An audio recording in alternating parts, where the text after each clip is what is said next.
फिर एक आम आदमी को समझ फिर एक आम व्यक्ति को समझ नहीं आता कि हम उन चीजों को फॉलो कैसे करें। जैसे बहुत बार बता दिया जाता है बिजनेस के अंदर, पता नहीं, मेरे ख्याल से हर व्यक्ति ने बताया होगा, हर यूट्यूब वीडियो बताएगी, हर बुक बताएगी, बिजनेस में पैनिक नहीं करना, बिजनेस में पेशेंस चाहिए, सक्सेस का कोई शॉर्टकट नहीं है। पता नहीं ये बातें कितनी बार बताई गई होगी, लेकिन सबसे बड़ी बात ये है कि हम में से कितने लोग इस बात को मान पाए आज तक। उसका कारण क्या है? उसका कारण जब तक आप स्पिरिचुअल वर्ल्ड में नहीं जाएंगे आपको पता नहीं लगेगा।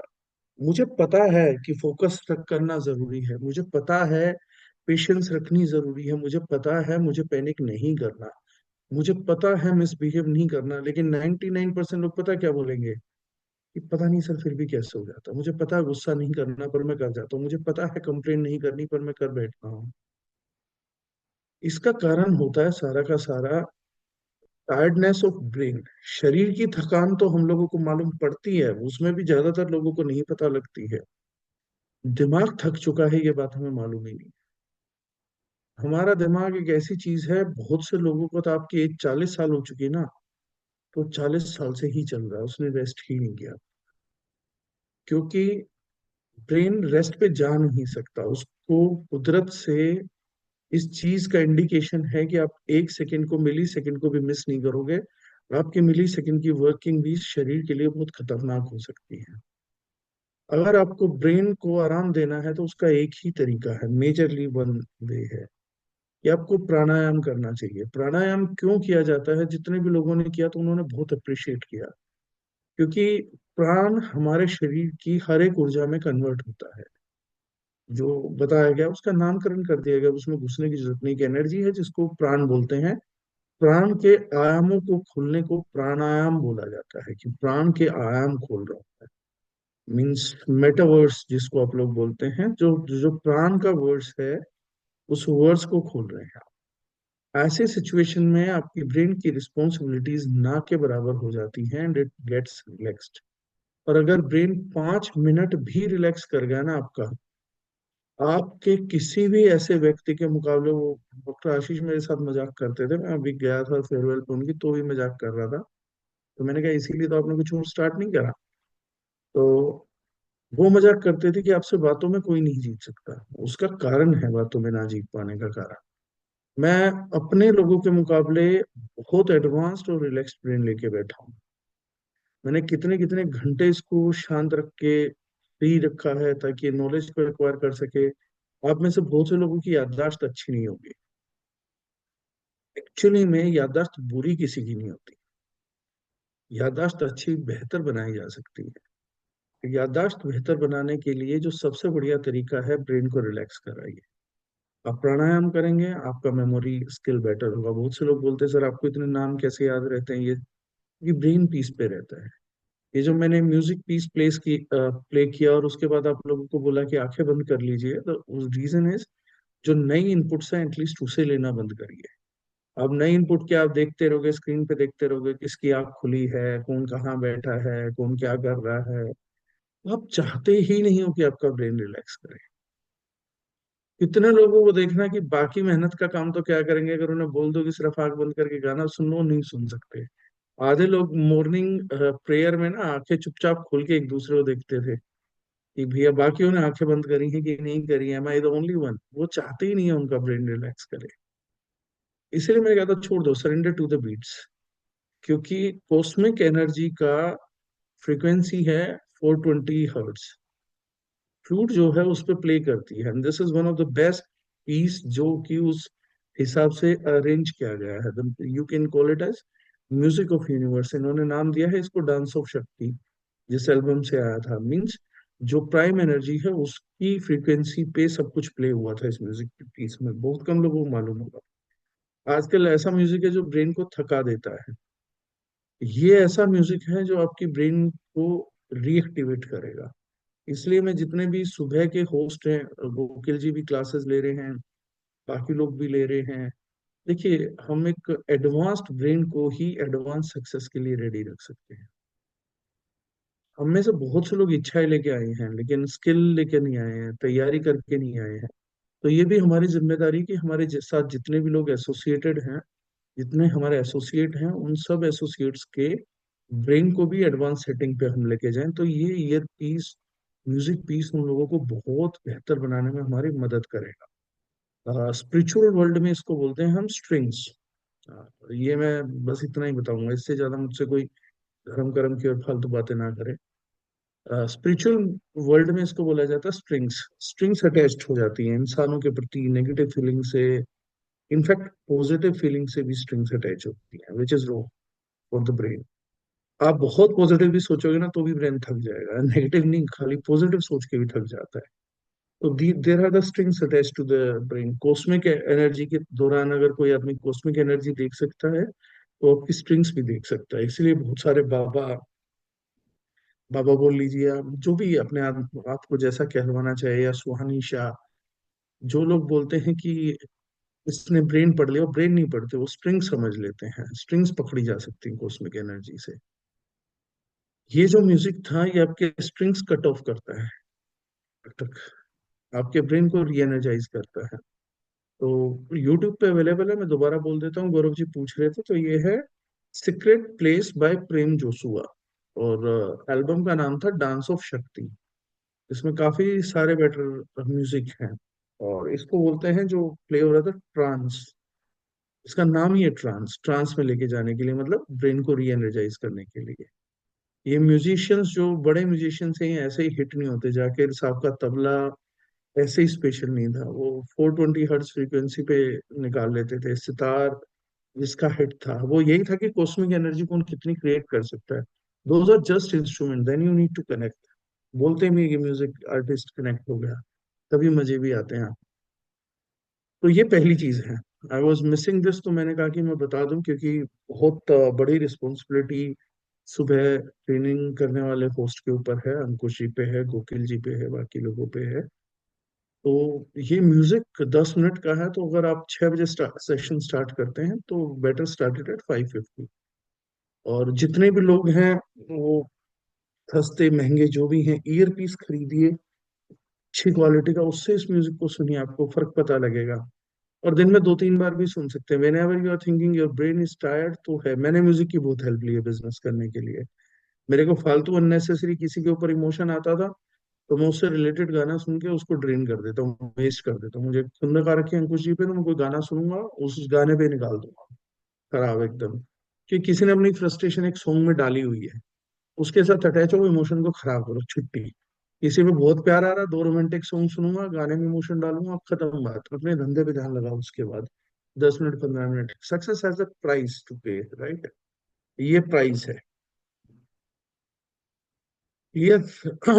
अब सक्सेस के सूत्र जिस दिन बताऊंगा उस दिन बताऊंगा। आपकी सेक्रीफाइसेस ही एक्चुअली आपको बिल्ड करते हैं। बहुत से लोगों को लगता है नॉलेज बिल्ड करती है, बहुत से लोगों को लगता है बाकी चीजें बिल्ड करती हैं। नहीं, सेक्रीफाइसेस बिल्ड करते हैं आपको। There is a price to pay. सुबह आज आपने नींद सेक्रीफाइस करी होगी, बहुत से लोग ठंड में रजाई से निकले होंगे, टेम्परेचर सेक्रीफाइस किया है। यही सेक्रीफाइसेस एक्चुअली आपको बिल्ड करते हैं। मैंने जितने भी लोग सक्सेसफुल देखे हैं उनमें मैंने एक चीज नोट करी है कि उनमें से 90% लोग इंटेलिजेंट ही नहीं होते। परसों मेरी अपने भांजे के साथ मीटिंग थी। He is working into Amazon, Amazon पे बहुत बड़े लेवल पे है। तो वो मेरे साथ बैठा हुआ था, तो he was talking about someone जो कि कुछ भी नहीं है, 12वीं पास आदमी, 1,500 करोड़ की कंपनी है उसकी। तो उसने मुझसे पूछा कि मामा, वो इतना बड़ा आदमी कैसे बन सकता है यार? मैं उससे मिला, मतलब गुजराती आदमी था, तो बोला कि यार कुर्ता पजामा नीचे स्पोर्ट्स शूज पहन के हमारे ऑफिस आ गया यार, अमेजोन में 1,500 करोड़ का आदमी है मामा, 4 साल पहले कंपनी चालू करी, 1,500 करोड़ का आदमी बन गया। तो मैंने कहा तेरी आइडियोलॉजी के हिसाब से एक बहुत पढ़ा लिखा, एक एमबीए, एक स्ट्रक्चर्ड आदमी को कामयाबी लेने का हक है। बोले वही तो मैं बोल रहा हूँ, सो मामा कुछ नहीं आता, एक प्रोडक्ट स्टार्ट किया था और बन गया। तो मैंने कहा बेटा, एक्चुअली में 99% जिन लोगों को आप अमीर देखोगे उनकी थॉट में स्ट्रक्चर्ड थिंकिंग होती ही नहीं है। और मैंने कहा उसका एक कारण है इन लोगों के अमीर होने का, जो आप लोगों को कभी समझ नहीं आता। इन लोगों ने उस अमीरी की कीमत चुकाई होती है। ये आदमी बहुत रात जागा होगा, बहुत मीटिंगें, बहुत रिलेटिव की शादी छोड़ी होगी, बहुत हॉलीडेज छोड़े होंगे, और उसी को कर्मा बोलते हैं, वो एक्यूमुलेट हो गया आज इस पर रिजल्ट दे रहा है। एक एक सेक्रीफाइस मैटर करता है अपने धंधे के लिए। आपको यूनिवर्स को पे करना हो, कैसे भी पे करते हो। कल मेरी तमिलनाडु में बात हो रही थी, तो there was some incident, one of our associate got emotional. उन्होंने अर्जेंट जूम मीटिंग मांगा, तो मैंने किया, तो one of them was crying. जब वो रो रा के सारी बातें कंप्लीट हो गई, तो आई सेड टू हिम कि अब थोड़ा जल्दी सक्सेसफुल हो जाओगे आप। उन्होंने कहा क्यों? मैंने कहा, जब आपने इमोशनल पेमेंट भी किया सक्सेस को, you cried on zoom meeting for half an hour. उनका था कुछ इमोशनली हर्ट हो गए, टीम में कोई क्लोज मेंबर था, उसने कुछ बोल दिया तो इमोशनली हर्ट हो गए, आधा घंटा रोते रहे कि हमने भाई माना था, ये था वो था, फलाना ढिमकाना। ये लोग भी ऐसे निकल जाते हैं, गंदे निकल जाते हैं। तो मैंने कहा, सक्सेस में इमोशंस भी पे की जाती हैं। Today you paid emotional settlements. तो नेचर आपको सक्सेसफुल करेगी, उससे पहले आपको फिजिकल, इमोशनल, मेंटल, फाइनेंशियल, इन सारे टॉर्चरों से गुजरना पड़ेगा। मैं आज रिपीट कर रहा हूँ, सक्सेसफुल होने से पहले ये गारंटेड है, ये लिख लीजिए। इसके अलावा आपको सब गुमराह करेंगे। Before you get successful, physical, mental, emotional, ये सभी प्रकार के, फाइनेंशियल, इमोशनल, मेंटल, जो भी आप जानते हैं, फिजिकल, इमोशनल, मेंटल, फाइनेंशियल, सभी प्रकार के सेक्रीफाइस से आपको गुजरना पड़ेगा। और डेली ऊपर वाले को प्रे करना कि मुझे जितने स्ट्रेस इन चारों चीजों में देने हैं, ये बिफोर सक्सेस दे देना, आफ्टर सक्सेस मत देना। आफ्टर सक्सेस फिजिकल टॉर्चर होगा तो पुलिस करेगी, बिफोर करोगे तो आप अपने आप को खुद करोगे, तो लिमिटेशन है। तो बहुत सारे लोग ऐसे मिलेंगे जो बिना इसके सक्सेसफुल हो गए। वो बोलते हैं कि पहले सक्सेस दे दो, प्राइस बाद में पे कर देंगे। यूनिवर्स वो भी एक्सेप्ट करता है कि ठीक है, पहले सक्सेस दे दे, तुम तो प्राइस बाद में पे कर लियो। लेकिन बाद में फिजिकल टॉर्चर आपको कोई और करेगा, इमोशनल टॉर्चर आपका कोई और करेगा, मेंटल टॉर्चर आपका कोई और करेगा। तो ये प्राइस तो आप दोगे before success, after success. Before success जो प्राइस देते हैं वो जरूरी है, राइट? ये मैंने इसलिए बता दिया क्योंकि बात करने वाला हूँ वाई डायरेक्ट सेलिंग। तो वाई डायरेक्ट सेलिंग से पहले जरूरी है कि whether I am eligible for direct selling और नॉट। 90% लोग डायरेक्ट सेलिंग में इसलिए नाकामयाब हो गए, वो बेचारे इसके लिए एलिजिबल ही नहीं थे। क्योंकि अगर उनको क्लाइंटों ने डर डर के बताया नहीं, कि अगर हमने इन्हें ये बता दिया ना कि कॉस्ट क्या देनी है, तो ये भाग जाएंगे। जो 3 महीने 6 महीने अपनी परचेज मुझे दे के भागने वाला है, अगर उसे आज ही बता दूं कि डायरेक्ट सेलिंग का स्ट्रगल क्या है, तो वो आज ही भाग जाएगा, परचेज तो आएगी नहीं। मुल्तानी मिट्टी का साबुन भी दोबारा खरीदेगा नहीं। वो जैसे आदमी चुड़ैल को देख के नहीं भागते, ऐसे भाग जाएंगे अगर मैं डायरेक्ट सेलिंग का स्ट्रगल पूरा बता दूं तो। उल्टे पैर भागेंगे एकदम। तो वो कोई बोलता है ना कि चुड़ैलों के पैर उल्टे होते हैं, तो पागल है क्या? चुड़ैल के पैर देखने की फुर्सत किसको होती है? चुड़ैल देखी भागोगे। उल्टे पैर तुम्हारे थे जब तुम भाग रहे थे, तुम्हें लगा चुड़ैल उल्टी भाग रही है, तुम उल्टे भाग रहे थे। चुड़ैल तो खड़ी थी, चुड़ैल क्यों भागेगी? राइट? तो वो पैर अपने उल्टे होते हैं, लगता है कि चुड़ैल के हैं। मेरे को तो आज तक कोई इतना बड़ा जीवट वाला व्यक्ति मिला नहीं है कि वो कहेगी मैंने चुड़ैल देखी, शक्ल देखी, फिर हाथ देखे और फिर उसके पैर भी देखे। चुड़ैल तो 100 फुट दूर से भी देख ली तो उल्टे पैर ही भागोगे, मुड़ के भागने का टाइम ही नहीं है आपके पास। सीधा जितनी स्पीड आती होगी रिवर्स गियर लगा के तुरंत भाग जाओगे। तो डायरेक्ट सेलिंग में वही चुड़ैल है बॉस, अगर इसका स्ट्रगल अपलाइन खुल के बता दे तो मुल्तानी मिट्टी की सेल भी वापसी नहीं आनी है। कामयाब हर कोई होना चाहता है। मैंने कहा ना, भांजे से बात हो रही थी, तो 50 लाख का पैकेज है उसका अमेजोन में। तो बोला मामा मुझे जॉब छोड़नी है। मैंने कहा छोड़ना तो बहुत आसान है, जब तू बीवी भी छोड़ दे उसमें कोई समस्या नहीं है। निभाना मुश्किल होता है, छोड़ना कहाँ आसान है। मैंने कहा तू ये बता, दोबारा छोड़ के क्या निभाने के माइंड सेट से आया मेरे पास, कुछ निभा भी पाएगा? तो मुझे ज्ञान मिल रहा था। बोले मामा आपका रिस्क एपेटाइट नहीं है, अपने भांजे को लेके रिस्क एपेटाइट नहीं है आपका। आप ये नहीं बोल सकते नौकरी छोड़ के आ जा मैं देख लूंगा। मैंने कहा मैं बिल्कुल नहीं बोल सकता भाई। तो नौकरी छोड़ के आया नहीं है, मुझे उससे कोई मतलब नहीं है, लेकिन एक बड़ा माइंड सेट लेके आ रहा है तो मुझसे बात करियो। मैंने कहा घर में और कलेश कराएगा, बाहर के कलेश में झेलता हूँ, घर में नहीं झेलने मुझे कलेश। तो उसके रिस्क एपेटाइट के ऊपर जब मैं बात कर रहा था, तो यही सब बातें मैंने उसके साथ भी करी हैं कि बिजनेस में there is a price to pay, are you ready to pay the price? करना तो मैंने कहा हर कोई चाहता है, तो मैंने उससे बोला, मैंने कहा do you want to be Shahrukh Khan? तो बोलता ऑफ कोर्स मामा। तो मैंने कहा बन जा, कौन रोक रहा है, तेरी उम्र में धक्के खा रहा था वो, तो खा धक्के, किसने रोका है तुझे? तो उसने बोला, मैंने कहा तुम लोग ना किंग खान बनना चाहते हो, शाहरुख खान नहीं बनना चाहते। शाहरुख खान तो वो बेचारा तब तक था जब तक वो किंग खान नहीं बना था।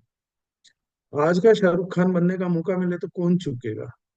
शाहरुख खान तब बन के देखो ना जब उसके माँ बाप दोनों मर गए थे, जब उसको मुंबई जाना था, जब वो फुटपाथ पे सो रहा था, जब वो सिगरेट मांग के पी रहा था, जब वो स्टूडियो टू स्टूडियो रोज काम के लिए धक्के खाने जा रहा था, जब उसको ये हो गया था कि मुंबई में काम नहीं मिलेगा, मेरे को वापसी ही जाना पड़ेगा, जब वो मजबूरी में सीरियल भी कर रहा था, जब वो कह रहा था मुझे कहीं भी काम दे दो, सीरियल में दे दो, छोटा रोल दे दो, पानी पिलाने वाला दे दो, वो बनो ना।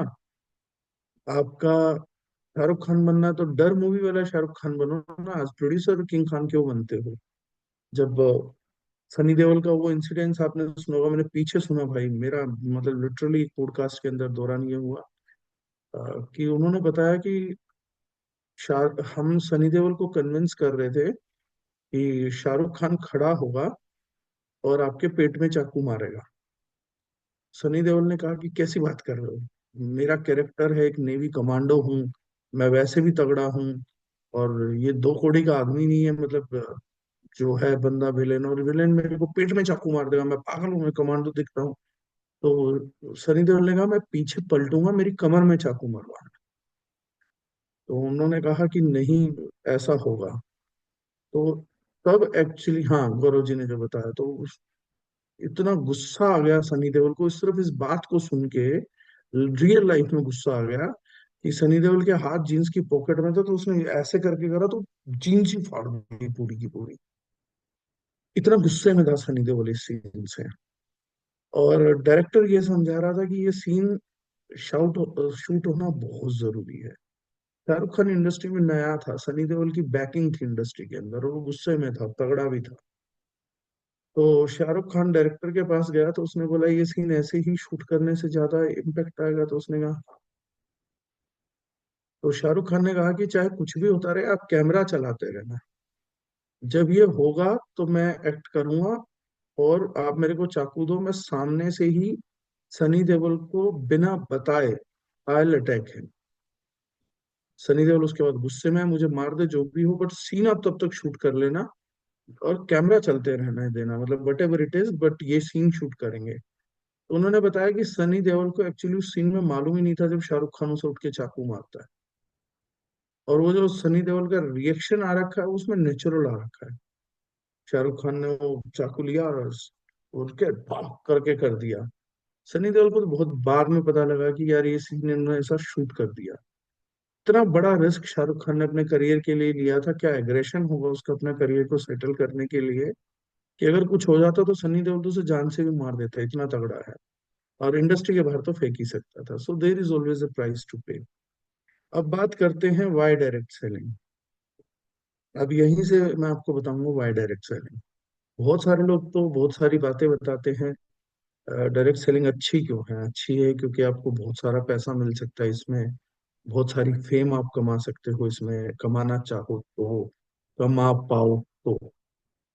आप सिक्योर्ड बिजनेस में आ जाते हो, अगर आपने एक बार पेनिट्रेट कर दिया, बड़ा मार्केट साइज एक बार पेनिट्रेट कर दिया, तो आपके आपकी टीम से मिला के आपने पेनिट्रेशन ले ली, तो बहुत बड़ा बिजनेस स्टेबिलिटी आती है। टाइम फ्रीडम एक हद तक जो होती है वो आप अचीव कर सकते हो। ऐसा तो कोई टाइम फ्रीडम नहीं होता, जैसे लीडर स्टेज पे बता देते थे ना बहके हुए कि एक दिन तुम काम नहीं भी करोगे तो पैसा आएगा, ऐसा कभी नहीं हुआ, ऐसा पूरी लाइफ में आपकी में हो ही नहीं सकता, ये तो फेक है। हाँ, ये हो सकता है कि आप हर हफ्ते 10 दिन भी इकट्ठे निकाल लो छुट्टी करने के लिए, मतलब में ये पॉसिबल है। जैसे नौकरी वाले हर हफ्ते के आखिर में 2 दिन निकाल पाते हैं या एक दिन निकाल पाते हैं, तो मतलब आपके लिए इतना पॉसिबल कर देगी कि 5 दिन, 7 दिन, 10 दिन की छुट्टी इकट्ठे भी कर पाओगे। मतलब यही टाइम की फ्लेक्सिबिलिटी मिलेगी वहां, जैसे है ना कि मिलती तो है छुट्टियां, लेकिन मिलती गैप में है, एक में है। कहीं बाहर जाना तो कैसे जाओगे, कहीं दूसरे मुल्क जाना घूमने तो कैसे जाओगे? तो डायरेक्ट सेलिंग वो कर सकती है आपके लिए। तो ये सारे के सारे काम जो हैं, these are achievable by direct selling. काम तो देखो आपको करना पड़ेगा, काम तो अब आ गए हो तो पूरी जिंदगी ही करना पड़ेगा। सक्सेसफुल हो जाओगे तो और ज्यादा करना पड़ेगा। मैं भी तो उठ के कर ही रहा हूँ ना सुबह पे। पूरी रात कल बारिश थी, रात जूम मीटिंग ली थी, सुबह उठ के कर ही रहा हूँ। ये काम ही है मेरे लेवल पे, तो इसको काम ही बोलेंगे। जैसे मेरी लाइफ है, मैं क्यों उठूं, मैं क्यों सुबह ब्लैंकेट से निकलूं। आप लोगों की अपनी जिम्मेदारी है, मन आए तो माल बेचो, मन ना आए तो मत बेचो। मेरे पास तो वैसे भी 5 6 चैनल 10 चैनल और भी है पैसा कमाने के। लेकिन मैं सुबह मेहनत इसलिए कर रहा हूँ क्योंकि मुझे पता है ये करनी ही पड़ती है, और अभी तो करनी ही है। अभी तो शुरुआत भी नहीं हुई है मेहनत की। अभी तो 20 30 40 साल मेरे जो भी लाइफ के बचे होंगे वो उस सब में मेहनत करनी है। कोई मेहनत का सब्स्टिट्यूट मरने तक नहीं है। जब तक जिंदगी की मुलाकात मौत से नहीं हो जाएगी तब तक मेहनत का कोई सब्स्टिट्यूट पैदा नहीं होगा, और ये बात मैं जानता हूँ, इसलिए मैं मेहनत करता हूँ। इसलिए हम कुछ ये बोलते हैं सुबह के सेशन पे आओगे, तो मैं बोलता हूँ हाँ क्यों नहीं आऊंगा। क्योंकि मेरी मेहनत रुकी, मेरी सक्सेस रुक जाएगी। मेहनत चल रही है तो सक्सेस चलती रहेगी। डायरेक्ट सेलिंग क्यों जरूरी है? क्योंकि हमारे खानदानों में कोई बिजनेसमैन नहीं रहा, दूसरा कोई कारण ही नहीं है। देखो आप 10,000 कारण ढूंढ लेना, आपको मोटिवेशन डिमोटिवेशन से जूझते रहोगे आप अगर खुद को भी धोखा दोगे ना, आदमी धोखा देता है खुद को, बहुत बड़े धोखे देते हैं। अभी आप पता है क्या करोगे कि मैं डायरेक्ट सेलिंग कर रहा हूँ आईफोन के लिए, मैं डायरेक्ट सेलिंग कर रहा हूँ बाइक के लिए, मैं डायरेक्ट सेलिंग कर रहा हूँ महीने में 10,000 रुपए के लिए, आप ना ऐसे 10,000 करोड़ फालतू रीजंस खुदे करोगे जिनके कारण आपको लगेगा मैं डायरेक्ट सेलिंग कर रहा हूँ। ये डायरेक्ट सेलिंग की जर्नी में माइलस्टोन है कि मैं डायरेक्ट सेलिंग कर रहा हूँ। बहुत कुछ करना है, लेकिन मुझे एक आईफोन भी अभी लेना है, 6 महीने में, साल में लो। कोई बुराई नहीं है, आईफोन लो, गाड़ियां लो, बाइक लो। इस दुनिया में आए हो तो एक्सपीरियंस करो। नहीं करोगे तो भी तुम मर जाओगे, और करोगे तो भी मर जाओगे। तो मुझे बात अच्छी लगती है कि अगर रोड एक्सीडेंट में भी मरना है तो सरकारी बस में क्यों मरे, भगवान करे कि बीएमडब्ल्यू में मरे। अगर रोड एक्सीडेंट में मरना लिख गया तो खुद की बीएमडब्ल्यू में मरा, और वो भी 7 सीरीज हो, तो ठीक है। जब मरना है तो ऐसी भी मौत आ सकती है, कोई दिक्कत नहीं है उसमें। सबसे बड़ा चैप्टर ये है वाई डायरेक्ट सेलिंग। इसका देखिए एक ही सच है, इसको तो मैं बोलूंगा जहां लिख सकते हो, जितनी बार रिपीट कर सकते हो खुद से खुद में रिपीट करिए। हम डायरेक्ट सेलिंग में हैं क्योंकि हमारे खानदानों में किसी ने बिजनेस नहीं किया, किया तो सक्सेसफुल नहीं किया। क्योंकि पैसा बिजनेस से आता है, पैसा नहीं कमा सकते लोग। पता है क्या कहते हैं? पैसा कमाओ पैसा कमाओ कोई पैसा नहीं कमा रहा इस संसार में। मैंने आज तक एक भी आदमी नहीं देखा जिसने पैसा कमाया। या तो उसकी जॉब पैसा कमाती है, या उसका व्यापार पैसा कमाता है, या उसका गेम पैसा कमाता है। विराट कोहली पैसा नहीं कमाता, विराट कोहली का गेम उसके लिए पैसा बनाता है। विराट कोहली का गेम थक जाएगा उस दिन, मानूंगा विराट कोहली क्रिकेट से पैसा बना के दिखा दे तो। और 5 साल बाद विराट कोहली क्रिकेट से पैसा बनाए तो मैं मान जाऊंगा। क्योंकि और 5 साल बाद उसका क्रिकेट उसका साथ नहीं देगा। आज उसका क्रिकेट उसका साथ दे रहा है, वही क्रिकेट जिसको बनाने के लिए विराट कोहली ने बहुत सेक्रीफाइसेस किए हैं। तो विराट कोहली ने सेक्रीफाइसेस करके अपने क्रिकेट को बनाया, आज उसका क्रिकेट उसको पैसा दे रहा है। आज आप सेक्रीफाइसेस करके अपने बिजनेस को बनाएंगे, और बना हुआ बिजनेस कल आपको पेमेंट करेगा। आपकी बनाई हुई चीज आपको पेमेंट करती है। आप दारुजनाइन के लिए काम नहीं करते, आप अंकुश जी के लिए काम नहीं करते, आप डागर जी के लिए काम नहीं कर रहे हैं।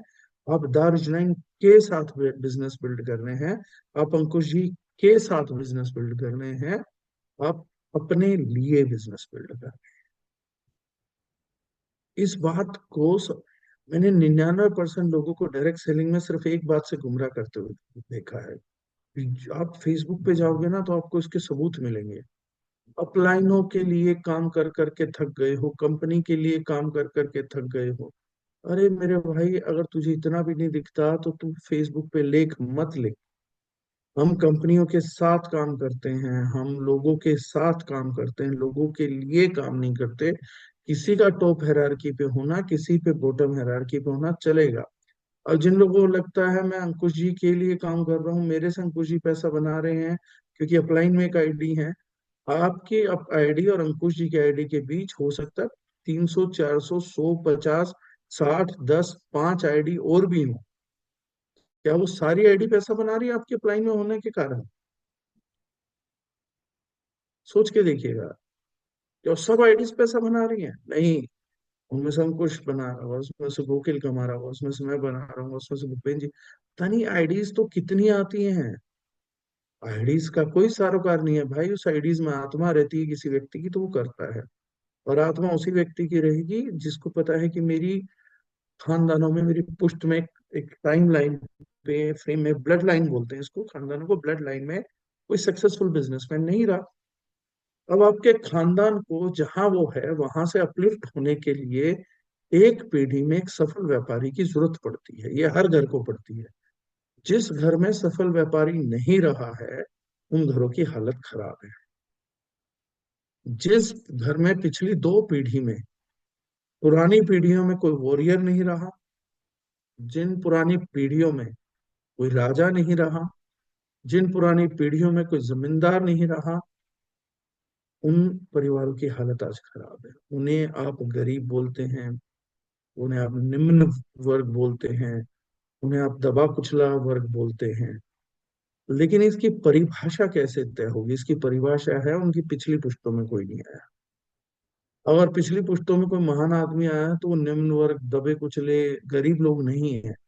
वो अपलिफ्टेड परिवार हैं, भले ही वो किसी जाति से आए हों, किसी धर्म से आए हों, किसी प्रदेश से आए हों, कहीं से भी आए हों, लेकिन जिनके खानदानों ने 150-200 साल पहले कोई वॉरियर, कोई जमींदार जन्मा था या कोई राजा था, तो वो आज अच्छे परिवार हैं। उसके बाद पीछे समा आया जॉब्स का। तो अगर पिछली 2-3 पीढ़ी में किसी की में अच्छी जॉब करने वाला व्यक्ति आया है, आप बहुत तगड़े परिवार नहीं होंगे, बिजनेसमैन जैसे नहीं होंगे, राजाओं जैसा नहीं होगा, लेकिन आपका रहन सहन फिर भी दूसरों से बढ़िया होगा। लेकिन ट्रू अपलिफ्टमेंट तो उस दिन आएगी जिस दिन आपके घर में अब से सफल व्यापारी आएगा। आज अगर मैं ये ट्रेनिंग प्रोग्राम 400 साल पहले लेता तो मैं आप लोगों को वॉरियर बनने के लिए मोटिवेट करता कि भैया युद्ध करो, युद्ध में जाओ, युद्ध में जीतो, राजा से जमीन पाओ, यही होगा तभी आप आगे बढ़ोगे। लेकिन आज ये युग बिजनेसमैन है। अगर इस ब्लड लाइन में आज आपकी में कोई बिजनेसमैन नहीं है तो नहीं बढ़ेगा। और अभी बिजनेस रूल करने वाला 200-400 साल। तो हमारी ब्लड लाइन में पहला सफल व्यापारी आए उसके लिए हम डायरेक्ट सेलिंग चुनते हैं। अब उसके और कुछ कारण हैं। हाँ, उसके बहुत सारे और भी कारण हैं। सबसे पहली बात, मैं ये डिसीजन तो चलो समझ गया, ये बात मैं समझाऊंगा, मैं सारे भारतीयों को बुला के भी समझाऊंगा, उनको भी समझ में आ जाएगी कि ये बात तो यार डागर जी लॉजिकल बोल रहे हैं, इसमें इनका कोई स्वार्थ नहीं है कि मेरी ब्लड लाइन में कोई बिजनेसमैन आए, सफल बिजनेसमैन है, उसमें खैर डागर जी का क्या लेना देना। तो ये बात तो हकीकत है कि आदमी अगर बात ये वाली बात बोल रहा है, इसका मतलब बड़ी सिंपल सी बात है कि बोल ठीक रहा है। तो इस पे आप चिंतन जरूर करोगे। लेकिन अगर सफल बिजनेसमैन बनना है तो फिर हम डायरेक्ट सेलिंग के साथ ही क्यों शुरुआत करें? डायरेक्ट सेलिंग में नहीं, या डायरेक्ट सेलिंग के लिए नहीं, डायरेक्ट सेलिंग के साथ ही क्यों शुरुआत करें? उसका कारण है, बिजनेस शुरू करना एक रिस्की अफेयर है।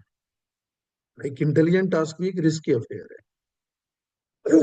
अगर आपका बिजनेस करने का आइडिया सही नहीं हुआ, अरेंजमेंट ठीक नहीं हुआ, ऑर्डर ठीक नहीं हुआ, भाई साहब जो थोड़ा बहुत पैसा आपके परिवार के पास है ये उसको भी खा लेगा। जो थोड़ा बहुत टाइम आप इस उम्मीद में कि कल इकट्ठा टाइम मिल जाएगा, जो टाइम आपको किस्तों में, टुकड़ों में मिल रहा है, ये उसको भी खा लेगा। और बदले में कुछ नहीं देगा, इसके में कोई गारंटेड रिटर्न नहीं आता है। अब लोग बोलते हैं पैसे का, पैसे का नहीं, जो टाइम बिजनेस खा जाता है वो भी जिंदगी में दोबारा काम नहीं आएगा। आप अपने परिवार वालों के साथ प्यार मोहब्बत कर रहे थे, लड़ रहे थे, मूवी देख रहे थे, ये टाइम इन्वेस्टमेंट है, आगे लौट के आएगी। अगर आपने अपने बच्चों को बचपन में समय दिया है तो वो आपको बुढ़ापे में समय देंगे, यूजली लौट आता है। हर एक इन्वेस्टमेंट तो कामयाब नहीं होती, डूबती भी है। लेकिन बिजनेस में अगर आपने मूंगफलियां बेचने के लिए 3 साल बर्बाद कर दिए तो आगे जाके कुछ नहीं लौटने वाला। वो मूंगफलियां बेचनी थी, मूंगफलियां बेचते रहते तो वो टाइम काम आता, मूंगफलियां बेचनी छोड़ी, टाइम बर्बाद हो जाएगा। उसी दिन कांटा मार दो। पिछला हिसाब किताब, वो बनिया पर्ची फाड़ते हैं, बड़ा अच्छा लगता है मुझे कॉन्सेप्ट। बनिए पूछते हैं ये उधारी है, वो जिंदगी भर पर्चियां नहीं डाल के रखते। बनिए की अगर 1 करोड़ की भी पर्ची है तो बनिया पूछेगा कि ये आएगा पैसा, वो बोलते नहीं, फाड़ो फेंको, NPA, non performing asset. Banks भी फेंकते हैं, गवर्नमेंट भी फेंकती है। पर्ची फाड़ना लाइफ में बहुत जरूरी है। जो हो गया, पर्ची फाड़ो, फेंको, पर्ची फाड़ो, फेंको। ब्रेन को एनर्जाइज करो, बहुत जरूरी है। अब वाई डायरेक्ट सेलिंग? क्योंकि आपको एक्सपीरियंस नहीं है। Why direct selling? क्योंकि आपको बेचना नहीं आता। Why direct selling? क्योंकि आपको बेचना आता है तो टीम बनानी नहीं आती। Why direct selling? क्योंकि टीम जोड़नी आती है तो चलानी नहीं आती। Why direct selling? टीम चलानी आती है तो बढ़ानी नहीं आती। टीम में क्या कल्चर होगा, क्या एसओपी फॉलो होगी, कैसे टीम आगे बढ़ती है, कैसे ईगो को न्यूट्रलाइज किया जाता है, कैसे बिजनेस में पेशेंस रखी जाती है, कैसे पहली बार कोई गलती होगी तो उसको करेक्ट किया जाता है, जब टीम ऐसे बात करे तो कैसे बात करनी है, जब टीम वैसे बात करे तो कैसे बात करनी है, जब लोग ना जुड़े तो क्या बदली करना है, जब लोग जुड़ रहे हैं तो क्या बदलना है, ट्रेनिंग प्रोग्राम सुबह कब लगाना चाहिए, शाम को कब लगाना चाहिए, लोगों को कैसे बुलाना चाहिए, लोगों को किस कल्चर में ढालना चाहिए ताकि वो लंबे टाइम रिटेन हो हमारे साथ में, कैसे प्रोडक्ट चुनने चाहिए, क्या लीगल सर्टिफिकेशंस देखी जानी चाहिए।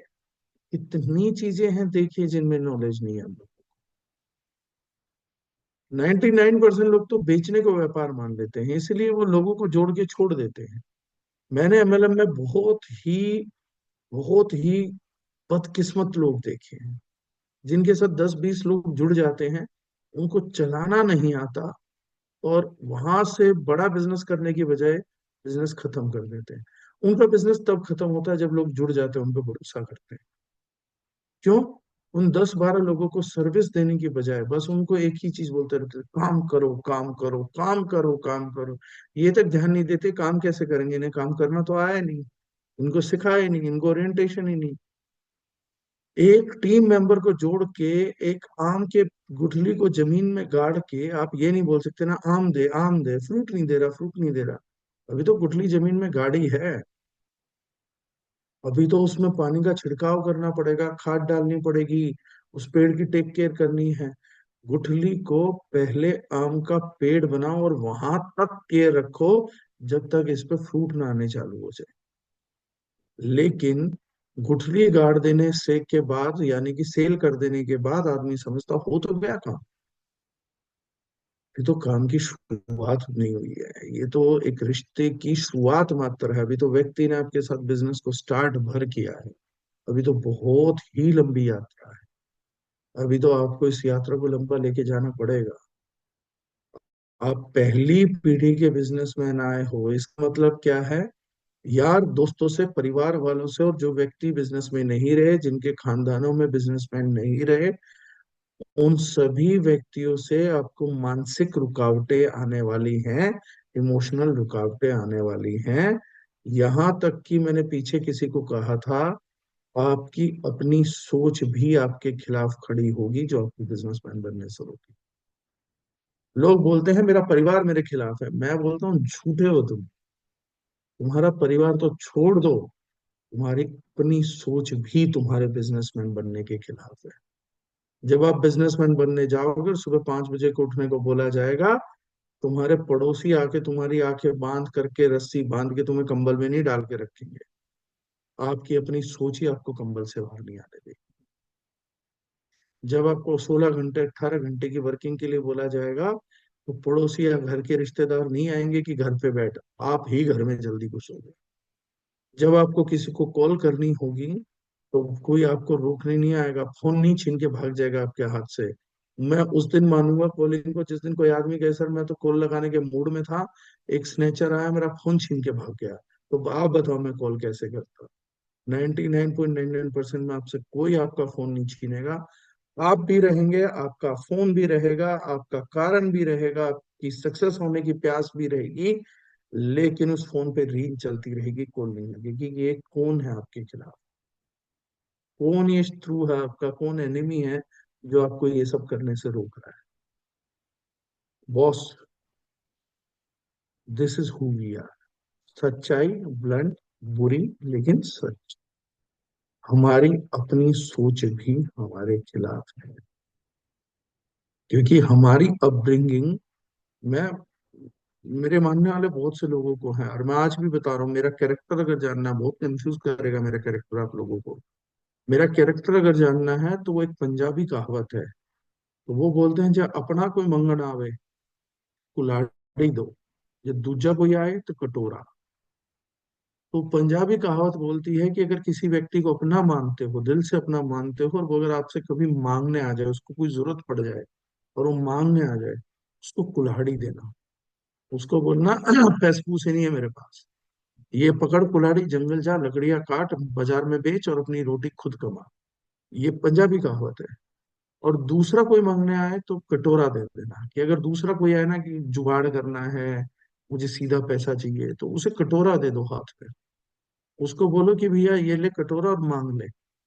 देखने में दोनों एक्ट में ऐसा लगेगा कि जो दूसरा आदमी है वो मेरा करीबी था, क्योंकि देखो मैंने उसे कितना आसान रास्ता दिया, कटोरा दिया, दो चिल्लट डाल के दे दी, बाकी सबको बोल दिया सबसे मांग मांग के ले ले।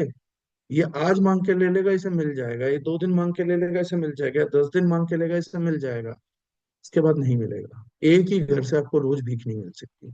भीख लेने का भी एक नियम है, नए आदमी चुनो, एक ही आदमी आपको रोज भीख तक नहीं दे सकता। भीख लेने के लिए भी आपको फ्रेश मार्केट में जाना पड़ता है, पुराने नेटवर्क छोड़ने पड़ते हैं, जिनसे एक बार भीख हो गई, फिर फ्रेश मार्केट में घुसना पड़ता है। ये तो भिखारियों का भी सिद्धांत है, वो भी जानते हैं इस सिद्धांत को। इस सिंपल अप्रोच के साथ कि एक ही घर से दोबारा तो भीख भी नहीं मिल सकती, तो कुल्हाड़ी सबसे अच्छा तरीका है। एक ही जंगल में जाके लकड़ियां काटते रह सकते हो, तब तक और उगाएंगी, तब तक और उगाएंगी। तो ये बहुत जरूरी है कि आप किसको क्या देते हो। मैं हमेशा हर व्यक्ति को, जो भी मेरे से कनेक्टेड है, उस व्यक्ति को मैं स्ट्रगल देता हूँ। मेरी तरफ से अगर बीइंग ए मेंटोर मुझे चुना जाएगा, तो मैंने पीछे एक पूरी लिस्ट भेज दी थी कि जो भी मेरी मेंटरशिप में काम करना चाहता है, मैंने इतना बड़ा दस्तावेज भेज दिया पूरी, और उसमें सारे चैलेंजिंग चीजें भेजी, एक भी आसान नहीं भेजी। क्योंकि मैं जिसको मेंटर करूंगा ना, उसे एक ही चीज गिफ्ट करूंगा, वो होगा स्ट्रगल। तो एक पंजाबी कहानी है, तो वो कहानी लिखी है, काव्य पाठ लिखी है, हीर। वो मेरे ख्याल से बाबा वारिस शाह जी ने लिखा हो। तो जब बाबा वारिस शाह जी के उस्ताद जो थे, जो गुरु थे, उनको लेके जा रहे थे, तो पता था वो लौटेंगे नहीं, उनको मार दिया जाएगा। तो जब वो गए तो नए नए थे, तो बोले बाबा जी मैं सारी दुनिया घूम के तो आपको ढूंढते हुए आया था। बाबा मकदम शाह शायद उनका नाम हुआ, थोड़ा बहुत गलतियां कर सकता हूँ।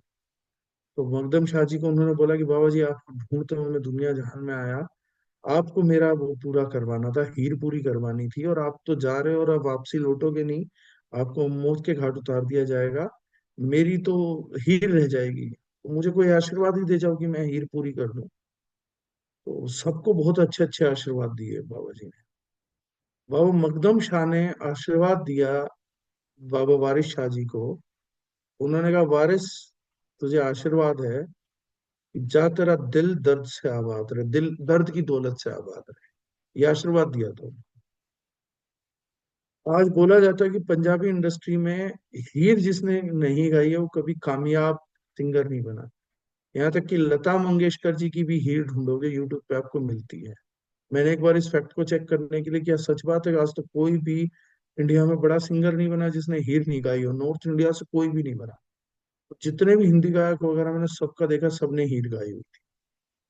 आज उनकी हीर गाए बिना बोला जाता है म्यूजिक इंडस्ट्री में आप कामयाब नहीं हो सकते, लेकिन उनका आशीर्वाद ये मिला था उनके गुरु से कि जा तेरा दिल जो है वो दर्द से आबाद रहे।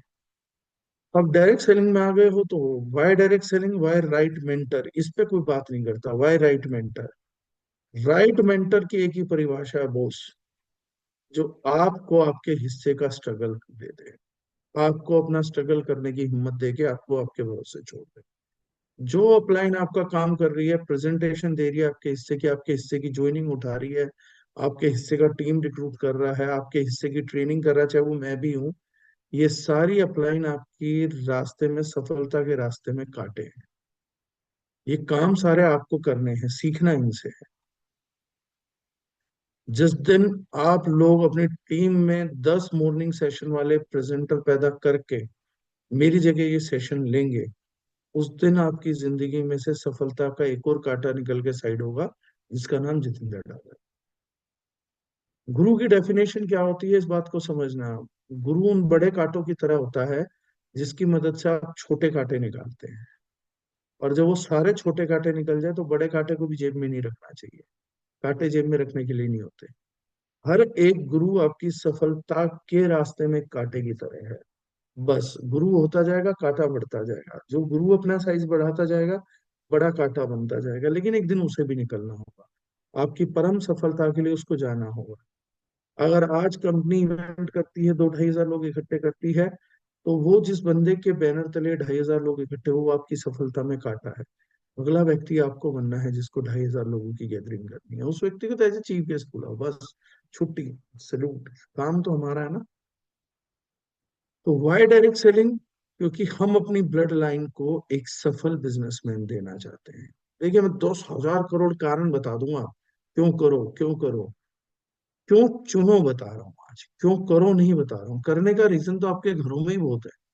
You are not living in best house, your children is studying not studying in best college और school, you are not wearing the best sari, you are not wearing the best suit, you're not wearing the best clothing, you're not having the best watch, you're not having the best mobile, you're not having the best routine, you're not having the best life, you're not having the best car, you're not having the best bed, you're not having the best TV, you're not having the best washing machine, you're not into the best society, not into the best locality, your relatives doesn't respect you, ठीक है, your family member doesn't like you and they are not inspired by you, right? आप एक as हो चुकी है, आप तक भी दुनिया नहीं घूमने का आपका पॉसिबल है।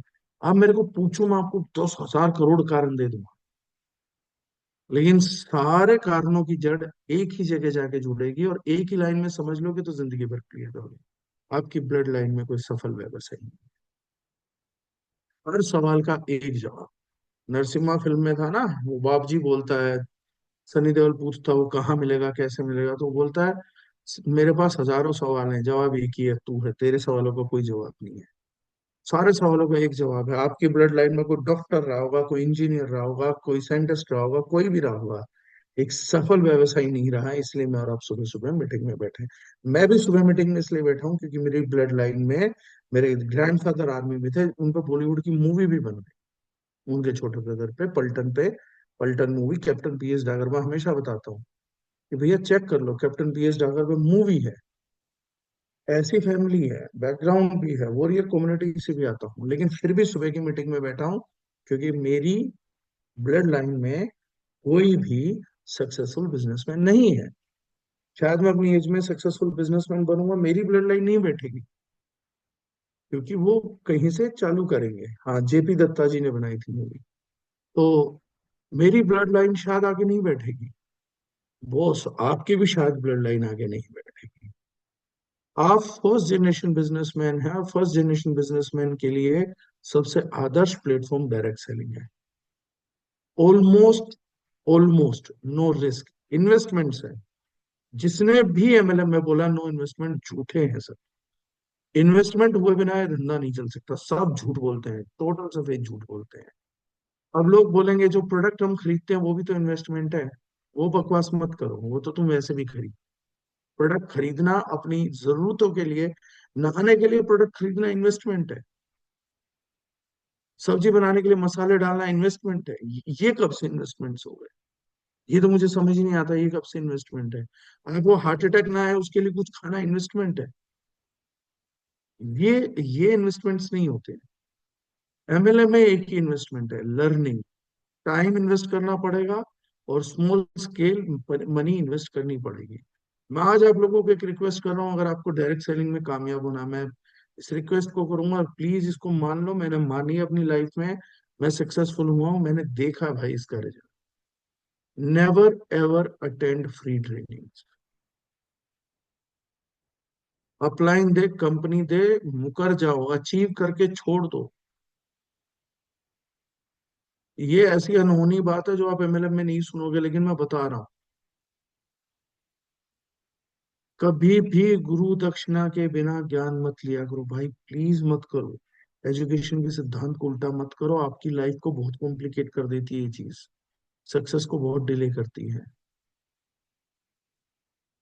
मैं सब लोगों को नहीं बोलता, आप बोलोगे सर बाकी लोगों को बोलो, भैया मैं सबको सक्सेसफुल नहीं बना सकता। जो दारुजनैन में जुड़े उन्हें भी नहीं बना सकता। मैं उसको सक्सेसफुल बनाता हूँ जो मुझे नहीं मानता, जो मेरी मानता है। दारुजनैन में जितने लोग जुड़े उनमें से 99% लोग शायद मुझे मानते हैं, 99। 1% नहीं भी मानते हो, परसेंटेज थोड़ा ज्यादा भी होगा, मुझे फर्क नहीं पड़ता, 50-50 भी मानते हो तो भी कोई फर्क नहीं पड़ेगा। मैं एक चीज पूछ रहा हूँ, मुझे मत मानो, मेरी मानो, और मेरी माननी है तो उसमें सबसे पहली बात है, भैया हमेशा अपनी लर्निंग की कीमत चुकाओ। यूनिवर्स देखता है इस चीज को। इस आदमी ने अपनी सफल मैंने उस व्यक्ति को कभी कामयाब होते हुए नहीं देखा जिसकी सफलता की कीमत किसी और व्यक्ति ने चुकाई हो। आपको अपनी लर्निंग की कीमत स्वयं चुकानी चाहिए। वो बच्चे आप देख लेना, एक कुदरत का कानून है, चाहे करके देख लेना, वो बच्चे ज्यादा कामयाब होते हैं जो अपनी फीस का जुगाड़ छोटी एज से खुद करते हैं, उस एज के बाद कामयाब होते हैं। मेरी मैं मार्कशीट दिखा दूंगा, 7th तक बुरा स्टूडेंट था, 7th के बाद इंडिया टॉप किया है, लेकिन मैं 7th क्लास से कमा रहा हूँ। मैं प्राइवेट ट्यूशन देना स्टार्ट कर दिया था 7वीं क्लास में। मैंने अपनी पूरी इंजीनियरिंग के दौरान प्राइवेट ट्यूशन दी है, नेटवर्क मार्केटिंग करी है, मैंने अपनी फीस अपने खर्चे उठाने की जिम्मेदारी ली है।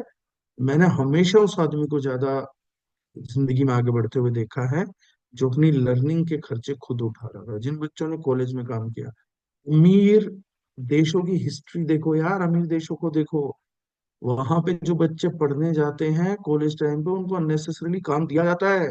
भैया काम करो, जरूरत नहीं है अननेसेसरी उनके लिए काम, लेकिन उतना अमीर का बच्चा जाए, काम दिया जाएगा, अपनी एजुकेशन का खर्चा वो उठाते हैं।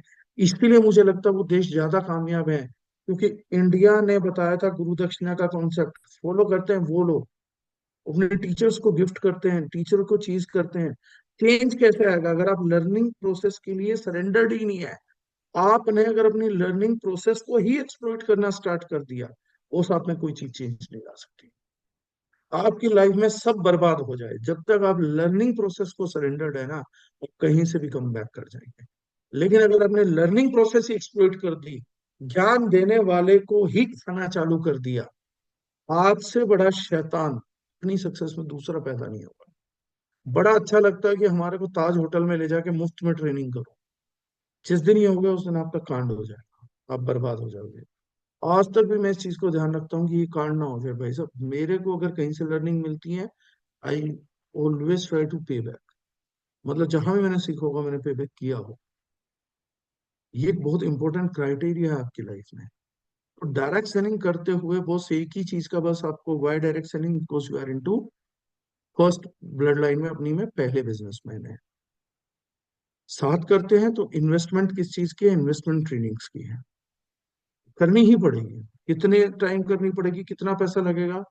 मेरे अंदाजे में आपका डायरेक्ट सेलिंग में लर्निंग लर्निंग में लग जाएगा 2.5 से 3 lakh, over a period of 5 to 7 years। 5 से 7 साल, 2.5 से 3 लाख, 1,000, 2,000, 500, 800 करके, तब जाके मुझे ये लगता है कि you would be successfully trained to be a marvellous and a very dynamic direct seller. पहले लोग बोलते थे तो लोग मेरी बात नहीं मानते थे। पिछले साल हर्बल लाइफ ने 10,000 करोड़ का टर्नओवर कर दिया, 3,200 करोड़ का पे आउट बढ़ गया। मैं बोलता था एक नेटवर्कर आराम से 100-200 करोड़ का टर्नओवर कर सकता है। भारत के एक डायरेक्ट सेलर की आईडी के नीचे 3,200 करोड़ का बिजनेस हुआ है। बाकी कंपनियों से, सभी कंपनियों से बड़ा बिजनेस एक सिंगल डायरेक्ट सेलर ने करा। Direct selling has huge potential. Direct selling से बड़ी पोटेंशियल किसके पास होगी? लाखों लोग जो काम करना चाहते हैं, हजारों लोग जो उन्हें दिल से ट्रेन करेंगे, क्योंकि उनकी कामयाबी में इनकी कामयाबी छुपी हुई है।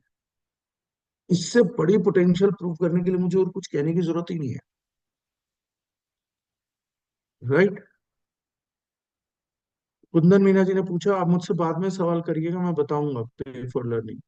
हाँ, ये इंडिया में हुआ कोविड जी, लास्ट ईयर 10,000 करोड़ इंडिया में किया हर्बल लाइफ।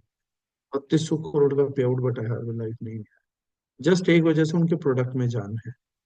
जो एडवोकेसी है ना आपकी, मजबूत हो गई। सिर्फ एक कंपनी जो खाली प्रोडक्ट के दम पे चली, उन्होंने डाटा दिया, उनके पास सबसे कम नंबर ऑफ एक्टिव एसोसिएट है पूरे इंडिया के। बहुत टाइम पहले जो मैं बातें बोल रहा था, अब डायरेक्ट सेलिंग मुझे क्यों मोस्ट इंटेलिजेंट पर्सन बोल रही है? 2011 से ये बातें मैं बोल रहा हूँ जो 2025 में दिखने लगी हैं। 14 साल पहले बता दी थी ये बातें, लोगों को समझ अब आई है जाके। ये मेरे साथ है, बुराई है मेरे उसमें, तो मुझे दिखता भविष्य जल्दी है, फिर इंतजार करता हूँ, बताता रहता हूँ, फिर लोग मानते 14 साल बाद है। तो मैं भी खुद बड़ा हर्ट फील करता हूँ कई बार। फिर मैंने कहा ऐसा ही चलता दुनिया में, इस समझदार आदमियों को यही दुख होता है कि उनको माना नहीं जाता। जब माना जाता तब ये होता हो मुझे मान लेते, मेरी टीम मुझे मान लेती 14 साल पहले। मुझे भी रिसेंट में एक बहुत बढ़िया कॉम्प्लीमेंट मिला। मैं किसी से बात कर रहा था तो एक दूसरी बड़ी कंपनी के ओनर है, उन्होंने कॉम्प्लीमेंट किया कि डॉक्टर साहब आपके लोग बड़े बेवकूफ हैं। मैंने कहा क्या हुआ? बोले पहले ना मुझे ऐसा लगता था अब ये केमिकल फ्री वगैरह सब बातें फेंक रहे हो, कहानी सुना रहे जैसे मेले में सुनाई जाती। बोले आप जैसे जैसे आपके मॉडल को, आपकी चीजों को स्टडी किया ना, तो मैं बोले रात दिन उठते हुए अपनी टीम से एक ही बात करता हूँ कि शुक्र है डागर साहब की टीम को उतनी अकल नहीं है जितनी इनको है, नहीं तो आज हमारी दाल रोटी भी ना चल रही होती। ये लिटरली कॉम्प्लीमेंट था। मैंने कहा हाँ ये तो तुम्हारी किस्मत। मैंने कहा खैर अच्छी है, मेरे लोग मुझे मेरी बातों को उतना नहीं मानते जितना मुझे मानते हैं।